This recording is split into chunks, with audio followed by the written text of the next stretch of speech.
menyaksikan Haba Urun Ina, pemirsa Aceh TV dimanapun Anda berada, dan juga Anda dapat menyaksikan tayangan ini live streaming langsung di YouTube dengan kata kunci Aceh TV live streaming.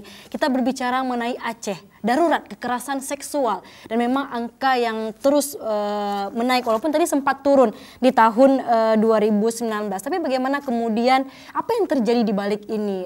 Konsen yang sama dari banyak orang, tapi kenapa kemudian angkanya terus meningkat? Mungkin Bu Irma dulu nih, dari Bu Irma apa Bu yang kemudian melatar belakangi banyaknya kasus akhir-akhir ini Bu? Kita lihat korban itu rata-rata ekonominya menengah ke bawah. Jarang sekali kalau yang ekonominya ya rata-ratanya memang menengah ke bawah. Hubungannya ya Bu terus?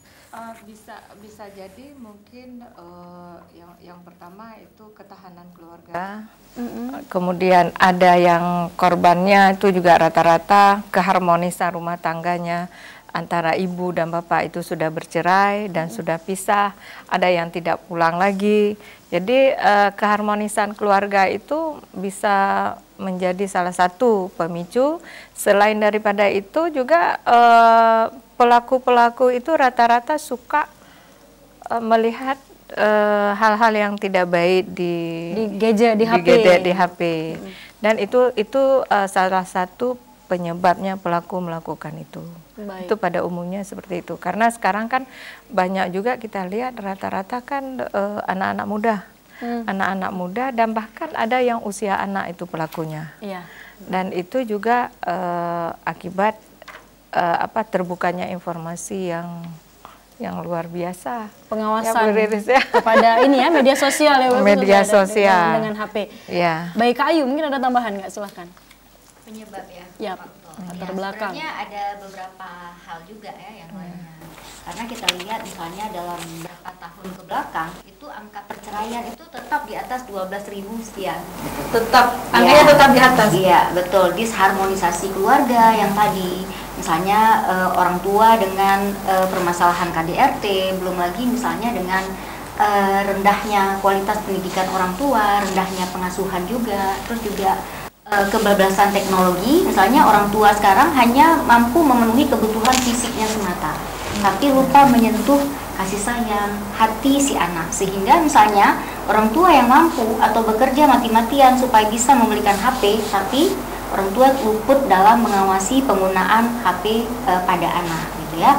Jadi ruang-ruang komunikasi itu jarang sekali dibangun oleh orang tua dengan anak, sehingga luas komunikasi gitu, sehingga orang tua juga luput dalam melakukan pengawasan terhadap tumbuh kembang anak. Dia nggak tahu misalnya anaknya kelakuannya hari-hari seperti ini, tapi kenapa bisa berubah? Sehingga dalam beberapa kasus kita juga bisa melihat ada anak yang melahirkan di rumah atau di sekolah, padahal dia tinggal bersama orang tua. Kenapa? Emangnya nggak ada perubahan dari fisik tuh, gitu ya? Nah, di mana orang tua? Begitu saat anaknya sudah lahir baru dia tahu. Belum lagi misalnya juga pergaulan yang sekarang gitu. Karena disharmonisasi keluarga tadi, anak-anak juga dia kadang-kadang terlibat dalam perilaku yang menyimpang, pergaulan yang salah, sehingga kita juga lihat angka pernikahan dini anak, kalau dilihat misalnya angka dispensasi itu juga di atas 1.000. Oke, angka ya, itu ya, sangat memprihatinkan memang kondisi Aceh dengan segala yang memang setiap bidang gitu ya, setiap bidang hak anak itu kasusnya juga masih tinggi. Nah, dari hasil pengawasan kita baru yang nilainya bagus 87% gitu ya, itu adalah pencapaian untuk hak sipil dan kebebasan, terutama hak sipil anak untuk mendapatkan akta kelahiran. Oke, baru itu ya Kak? Baru yang itu dari serangkaian 31 hak anak. Belum lagi misalnya perlindungan khusus dan hak-hak anak yang perlu mendapatkan perlindungan khusus. Misalnya anak yang berhadapan dengan hukum, itu banyak sekali juga permasalahannya gitu ya. Anak korban pornografi, anak korban nafsa, banyak. Ada 15 kategori anak yang memerlukan perlindungan khusus, dan ini masih menjadi PR yang sangat besar sebenarnya. Masih banyak catatan pastinya. Masih banyak sekali gitu ya. Masih banyak sekali. Kak Riz, latar belakang Kak Riz yang follower lihat seperti apa? Ya, kalau saya melihat selain tadi yang disampaikan oleh Ibu Irma dan Bu Ayu, ada juga persoalan akses global kita ya terhadap informasi yang cukup terbuka, internet ya. Anak tadi sudah disebutkan bahwa anak karena memang akibat pandemi kan mengharuskan belajar dengan menggunakan gadget dan lainnya. Itu juga kita nggak bisa membatasi akses informasi yang begitu luas ya. Kemudian juga upaya aktivitas yang berbatas di kegiatan-kegiatan yang akses internet kemudian kurang kontrol ya. Lalu ini juga peredaran narkoba yang cukup kuat ya, itu juga banyak kasus yang pelakunya karena narkoba, itu juga salah satunya, dan moralitas ya, ini berkaitan dengan edukasi dan lainnya. Nah, saya melihat upaya preventif harusnya terbangun itu nggak cukup kuat. Misalnya kita tahu bahwa keluarga menjadi fondasi dasar untuk menjaga orang-orang yang ada di dalamnya ya. Fungsi keluarga sebagai edukasi, ekonomi, sosial, budaya ya, memberi rasa aman dan lainnya itu banyak nggak terjadi. Dan salah satunya bisa karena ekonomi atau persoalan disharmonisasi dalam keluarga ya. Artinya dampak dari melemahnya fungsi keluarga ini juga punya kontribusi. Belum lagi nilai-nilai atau norma-norma yang beredar di komunitas, di masyarakat ini juga ada pergeseran nilai ya. Yang tentu pergeseran nilai ini dampak dari informasi yang cukup banyak. Misalnya kita bilanglah tayangan sinetron yang hari ini kurang mendidik, ada beberapa yang kurang mendidik, itu juga kan kalau tidak dibarengi dengan edukasi dalam keluarga, itu orang akan terjebak dengan kebiasaan. Misalnya sekarang kan anak-anak SD bisa bilang pacaran dan lainnya ya, itu seperti hal yang lumrah. Dari SD malah ya kan, kan ada film sinetron yang anak-anak itu ya udah mulai ada perasaan-perasaan gitu. Artinya dia nggak diimbangi dengan edukasi yang memadai gitu ya. Upaya preventifnya nggak seimbang. Jadi tantangannya banyak, persoalan banyak, tapi tidak terimbangi dengan upaya preventif yang terintegratif itu. Pencegahan. Bu Irma masih main karet kalau iya, ruang-ruang positif. Kalau dulu kan saya ingat di zaman saya aja permainan pengajian ya. itu. Maksudnya kalau di kita dulu kan malam itu memang sesinya belajar ngaji ya. Kearifan lokal itu cukup kuat ya. Jadi anak-anak punya tempat belajar ya. Dari sore ya, TPA itu udah sore main-main, tapi terkontrol dia ya. Kalau sekarang kan anak-anak nonton tuh kadang-kadang ya dia bisa aja nonton apapun di tangan dia kalau nggak diawasi. Nah itu juga menjadi catatan ya. Lalu juga tadi ini terkait dengan edukasi sedari dini ya tentang kesehatan reproduksi atau juga upaya preventif. Kita tahu kasus kekerasan seksual cukup tinggi, tapi kadang-kadang memberikan edukasi terkait seksualitas ini dianggap tabu. Padahal banyak orang nggak tahu ya, misalnya ada anak yang dipegang pantatnya, dia pikir itu bercanda, padahal itu kalau nggak dibatasi bisa berlanjut ke yang lainnya. Jadi hal-hal yang terkait cash pro, upaya preventif, upaya menjaga diri itu juga sedari kecil ya, anak-anak atau kita di dalam keluarga sudah ada baiknya sudah mulai diberikan. Bagaimana formulanya Kak? Apa kemudian sudah dibicarakan, misalkan ini masuk ke kurikulum ataupun itu seperti apa kemudian memberikan edukasi dini reproduksi kepada anak-anak usia dini khususnya Kak? Kalau nanti mungkin Bu Irma bisa tambahkan dari sisi pemerintah ya. Kalau dari sisi kami di LSM, kita ketika melakukan pengorganisasian kelompok perempuan dewasa dan muda, kita mulai memberikan informasi, diskusi tentang kesehatan reproduksi dan upaya preventifnya. Jadi bicara tentang menstruasi itu bagaimana, apa sih organ reproduksinya, dampaknya apa kalau melakukan hubungan seks di masa muda. Itu kan edukasi pendidikan yang sebenarnya sederhana, tapi kalau anak nggak tahu, misalnya anak-anak remaja sekarang ini, dia nggak tahu dampak ketika melakukan hubungan seksual dan dampaknya seperti ini, dia kan nggak tahu akibatnya. Nah hal-hal itu perlu diinformasikan. Dan kita juga punya buku panduan untuk orang dalam keluarga untuk memberikan edukasi ke dalam keluarga tentang kesehatan reproduksi. Itu hal-hal kecil yang dilakukan oleh Flower melalui komunitas dan selain juga melakukan edukasi publik melalui medsos dan lainnya gitu. Hari ini termasuk juga salah satu. Ya ini salah satu bagian untuk menyebarkan informasi. Baik, ya. Bu Irma tambahan nih Bu. Ya, apa yang disampaikan Ibu Riris itu memang sudah hampir terwakili semuanya ya. Dari Dinas DP3A itu kan memang kita ada beberapa bidang. Ada bidang ketahanan keluarga, ada bidang pemenuhan hak anak, ada bidang PPA perlindungan perempuan dan anak. Nah, untuk sosialisasi itu adanya kan di dinas itu di bidang, dan bidang juga bekerja sama dengan beberapa sekolah untuk memberikan sosialisasi tentang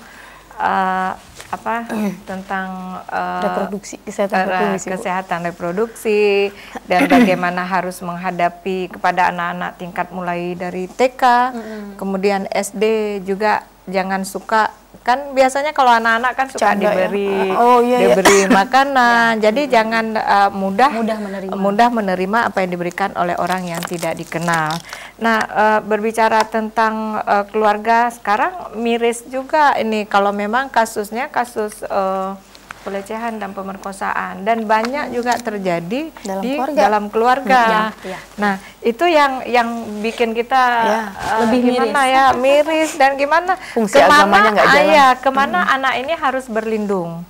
Dan untuk tahun 2021 itu ada 8 kasus pemerkosaan yang incest oleh ayah sendiri, kakek, paman, dan keluarga terdekat itu yang terungkap, dan tetangga-tetangga yang bersebelahan rumah ya. Itu ada 8 yang terlapor yang terungkap. Nah, ada juga kasus baru-baru ini juga terjadi pemerkosaan terhadap dari kakek pada cucunya di daerah-daerah lain lagi. Dan kami juga mendengar informasi sebenarnya si kakek tidak hanya itu yang dia lakukan, tetapi beberapa anak lain juga dilakukan, tapi tidak dilakukan pelaporan. Karena apa? Karena tadi malu keluarga, kemudian aib, kemudian nanti diketahui orang bahwa anak kita sudah tidak ini lagi gitu kan. Jadi hanya menutupin itu sehingga predator ini lebih mudah, leluasa bergeraknya. Kalau saboh nanti ada lagi. Jadi kan biasanya ya godaan setan itu kan sudah berteman, bukan lagi godaan ya, sudah berteman dengan itu. Belum lagi nanti kalau hukumannya lebih berat di perempuan posisinya, karena kalau bicara korban bisa jadi korban ini makin bertambah. Udahlah dia korban, dapat kemudian dalam kata kutip gunjingan, stigma tadi. Bagaimana pun nanti pendampingan dilakukan? Mungkin ini dari Bu Irma. Ya, kami yang pertama sekali kan kita runut lagi, misalnya apa yang dilakukan oleh UPT di PPA itu ada 6 layanan. Ya, yang pertama mereka akan melakukan pengaduan. Jadi ada pengaduan langsung datang ke UPTD, ada yang kita rujukan, misalnya dia melapor ke Polres atau ke Polda, nanti mereka juga mengirim merujuk untuk pendampingan juga dilakukan oleh UPTD PPA. Nah, kemudian ada juga hotline kita. Jadi kalau misalnya kita jam kerja itu kan jam kantor, hanya 5 hari, jam 8 sampai jam 4 untuk pengaduan. Tetapi 24 jam itu kita ada hotline, melalui hotline. Nomornya berapa?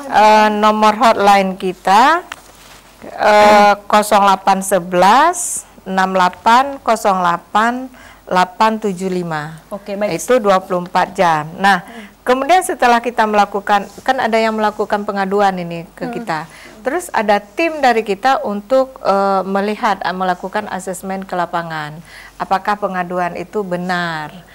Dia juga melakukan asesmen kedua di pelaku, kemudian di lingkungan pelaku dan di lingkungan korban. Nah, setelah itu baru setelah melakukan asesmen, apa sih yang dibutuhkan oleh korban ini? oh ini harus dilakukan pendampingan. Memang ada pendampingan dari awal kita dari BAP kalau dia memang dia korban yang dilaporkan ke kepolisian.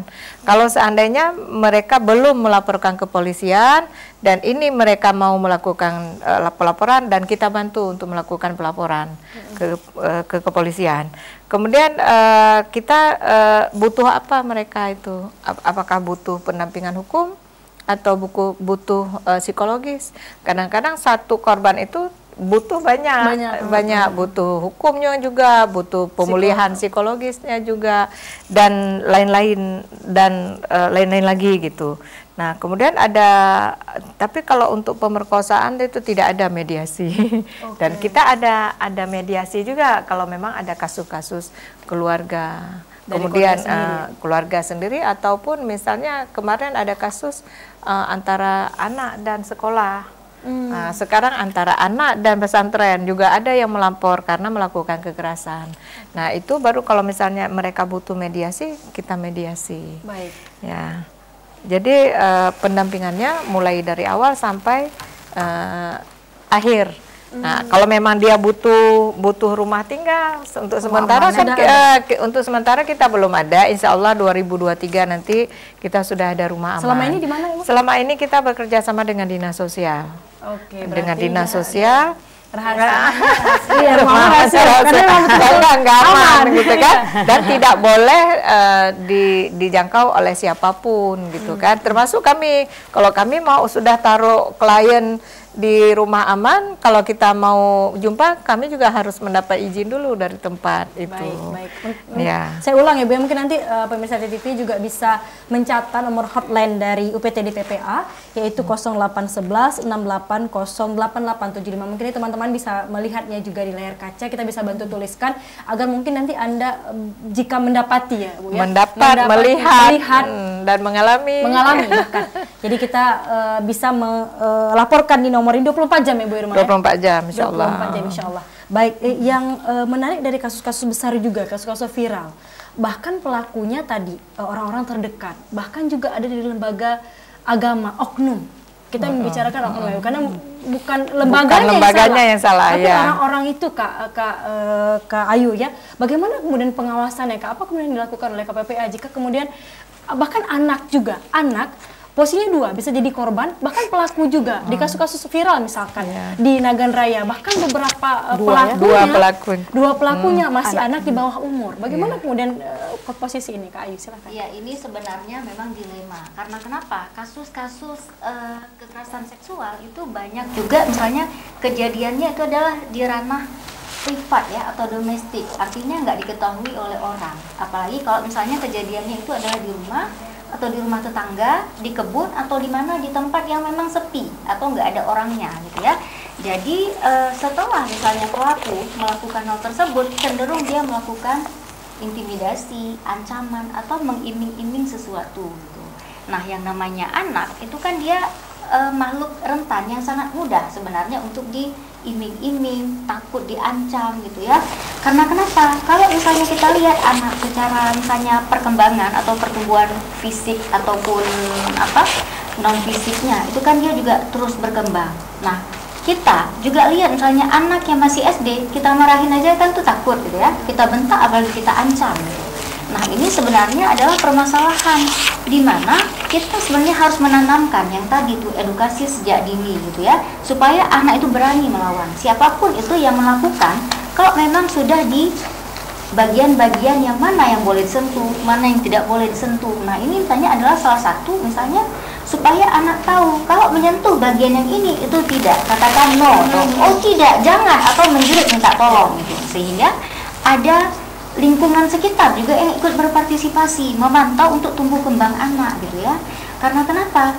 Tidak semua anak itu nasibnya beruntung, dia punya orang tua yang utuh atau punya ekonomi yang stabil, sehingga orang tuanya itu nggak sibuk bekerja sendiri untuk memenuhi kebutuhan. Karena dari beberapa hasil pengawasan kita itu memang sangat miris. Udah korban, terus begitu kita lihat keluarganya, ibunya single parent, hasil perkawinannya juga siri, dia harus membiayai adik-adiknya atau anaknya yang lain gitu. Jadi kan ini bebannya itu sudah sangat banyak. Jadi bagaimana dia mau memantau perkembangan anaknya sehingga dia pergi dari pagi baru pulang sore. Nah, di sini misalnya ada peranan lingkungan atau masyarakat. Tapi kemana masyarakat kita? Bahkan masyarakat juga cenderung memanfaatkan situasi yang seperti itu, yang seharusnya melindungi anak karena orang tuanya, tapi loh dia menjadi pelaku. Karena kita juga bisa melihat tuh, ada itu di Banda Aceh misalnya beberapa, ada 2 itu kakak beradik yang korban, itu adalah pelakunya tetangga sendiri yang membeli makanan ya di warung dia. Sebelah rumah. Itu antar ke rumahnya karena melihat orang tuanya sibuk di warung. Nah, ini sebenarnya ada hal-hal yang sangat ini ya, sangat miris di saat situasi kita memang di satu sisi seharusnya nggak terbayang lah kita ada kejadian-kejadian seperti ini. Nah, yang kedua yang itu tadi misalnya di sini yang namanya anak yang berhadapan dengan hukum ada 3 kategori. Ada anak sebagai pelaku tindak pidana, ada anak sebagai korban, dan juga ada anak sebagai saksi. Nah, untuk anak pelaku itu dia aturannya itu berbeda dengan aturan hukum orang dewasa. Ada Undang-Undang Sistem Peradilan Pidana Anak, Undang-Undang 11 tahun 2012. Di mana di situ anak yang berusia di bawah 18 tahun melakukan satu tindak pidana itu ada aturan diversi. Apa itu diversi? Adalah pengalihan perkara formal atau pidana formal dikembalikan ke penyelesaiannya non formal melalui musyawarah dengan tujuan apa? Untuk menyelamatkan masa depan anak dan juga anak pelaku ini stigma yang melekat sepanjang hidupnya kalau dia adalah mantan narapidana. Nah, makanya sebenarnya ada konsep diversi, apalagi untuk pelaku yang usianya itu masih berada di bawah misalnya 18 tahun. Nah, kalau misalnya pelaku di bawah 12 tahun itu dia wajib dikembalikan ke orang tua setelah diversi. Tapi kalau misalnya anak yang sudah 14 tahun ke atas, kalau dia misalnya melakukan tindak pidana yang ancaman hukumannya 7 tahun ke atas, dia itu tidak bisa lagi diversi, apalagi kalau sudah pernah melakukan pidana sebelumnya. Nah, tapi inilah kita lihat lemahnya pengawasan tadi. Anak pasca diversi dikembalikan ke orang tua, selesai. Padahal yang nggak seperti itu. Begitu juga dengan korban, selesai tadi didampingi, proses hukumnya selesai, dikembalikan. Lalu apa kabar? Bagaimana dengan anak? 3 bulan kemudian jadi korban berikutnya. Pelaku 2 tahun, 5 tahun berikutnya jadi pelaku berikutnya. Nah, ada apa sebenarnya? Di satu sisi ada hukum yang melindungi anak-anak tadi dengan beberapa kriteria tadi gitu ya. Tapi di sisi yang lain lemahnya proses pemantauan itu pasca kasusnya diversi mengakibatkan beberapa hal. Terlepas tadi UPTD PPA meskipun baru terbentuk, tapi kita lihat misalnya untuk peraturan menterinya sudah ada sejak tahun 2018. Nah, untuk tahun 2022 itu tidak ada lagi memang yang namanya P2 TP2A. Jadi anggaran untuk pelayanan kasus itu ada di dinas yang bersangkutan. Nah, ini sebenarnya juga masalah besar, apalagi dengan perubahan nama gitu ya. Dulu P2 TP2A. Kita waktu awal menyebutkan itu sangat belepotan, susah. Saya aja baru bisa nih. Dan itu orang sudah familiar, orang udah tahu, diganti namanya jadi UPTD PPA, apalagi itu ya, gitu ya. Nah, jadi ini kan juga buat masyarakat yang awalnya udah tahu melapor ke sini, tahu lembaganya udah nggak ada lagi, kemana nih? Ganti nama aja kan Bu ya? Iya, ganti nama. Ganti nama aja ya. Ganti nama dan juga ada perubahan struktur. Oke, ada perubahan struktur ya. Nah, ini sebenarnya kalau misalnya kita lihat itu sebenarnya P2 TP2 itu boleh tetap ada gitu karena dia bentuknya adalah LSM gitu ya, meskipun dia dari segi penganggaran itu tidak bisa disupport secara terus menerus. Nah, jadi seperti inilah misalnya ada perbandingan gitu ya, tapi sayang ini jangankan dibentuk P2 TP2, UPTD aja di beberapa tempat itu belum semuanya terbentuk juga gitu. Dan belum lagi itu anggaran yang sangat miris. Karena kenapa? Dari beberapa pengawasan yang kita lakukan, saya kadang-kadang nyesek. Jadi bukan senang. Kalau saya ke daerah itu bukan senang, tapi rasanya nggak bisa tidur. Iya, karena kenapa? Di mana-mana saya merasa nggak aman, juga merasa nggak nyaman. Kayak tadi nih waktu ke Aceh TV gitu kan, saya terima telepon, kok di tempat yang agak sepi. Tahu-tahu ada laki-laki, saya langsung gitu ya. Jadi ini kenapa? Karena memang kalau misalnya saya pergi ke kabupaten kota, kita melihat sayang sekali misalnya anak-anak kita yang menjadi korban itu kadang usianya masih 12 tahun, ada yang 5 tahun gitu. 14 tahun. Nah, belum lagi dengan lembaga layanan gitu. Begitu kita cari misalnya kan, ada beberapa kuesioner yang kita kasih, apakah semua layanan dilakukan secara tuntas? Rata-rata nggak semuanya tuntas gitu ya. Ada juga beberapa permasalahan, kenapa nggak tuntas? Karena misalnya korbannya nggak kooperatif gitu ya, atau mereka tidak punya sumber daya nih, sumber daya SDM-nya, kemampuan prasarana-prasarana nggak ada, sehingga itu memang kita lihat ada misalnya kasus yang sudah dirujuk ke provinsi, provinsi juga kadang-kadang terminasi. Karena kenapa? Yaitu alasannya misalnya korban tidak kooperatif, keluarga korban tidak kooperatif, sehingga ya udah dasar itu dipulangkanlah ke daerah. Begitu ke daerah, bagaimana nasib anak ini? Lebih tragis, sehingga waktu kami pengawasan, kepala dinasnya bilang, Bu, ini seperti apa? Anak ini, Bu, sekarang kalau sore semua diantar jemput itu laki-laki yang berbeda. Orang tuanya nggak ada lagi. Nah, sebenarnya ini adalah misalnya masalah. Di satu sisi kita apresiasi dengan misalnya ada peningkatan status dari P2 TP2 ke UPTD PPA. Tapi lagi-lagi kita berkaca, ada 23 kabupaten kota. Apakah sudah sebagus UPTD PPA yang ada di provinsi? Apakah sudah cover semua? Ya, anggarannya saja itu, waduh, rata-rata itu memang geleng-geleng 9 juta gitu ya, 50 juta, 100 juta. Bagaimana bisa menangani yang maksimal? Saya ngomong karena independen tadi ya, karena kita independen. Jadi inilah realita fakta yang ada di negeri kita. Gitu kondisi di lapangan ya, Kak Ayu. Bu Ayu udah jalan-jalan deh kemana-mana. Bu Ayu udah jalan-jalan. Survei dengan pengawasan ya. Pengawasan. Baik, kita akan lanjutkan nanti, Bu Ibu. Kita masih akan kembali, pemirsa jangan kemana-mana. Selain satu ini kami masih akan kembali.